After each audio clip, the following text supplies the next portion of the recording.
বিপ্লব পর্যন্ত রক্তে রাখাকে এই পথ ফেরি পাড়ি দিয়ে বাংলাদেশ 2024-এর 5ই আগস্ট দ্বিতীয়বারের মতো স্বাধীনতা অর্জন করেছে।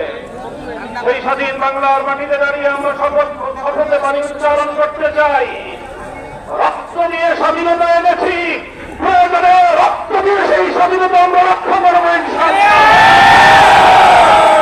স্বাধীন বাংলার মাটিতে দাঁড়িয়ে আমরা বলতে চাই, নারী সংস্কারের নামে আল্লাহর কোরআনকে, ইসলামকে যে কটাক্ষ করা হয়েছে, ধর্মীয় উত্তরাধিকার বিধান, পারিবারিক বিধানকে নারী পুরুষের মধ্যে বৈষম্যের প্রধান কারণ বলে আখ্যায়িত করে বিতর্কিত নারী বিষয়ক কমিশন এদেশের সংখ্যাগরিষ্ঠ মানুষের ধর্মীয় অনুভূতিতে আঘাত প্রদান করেছে।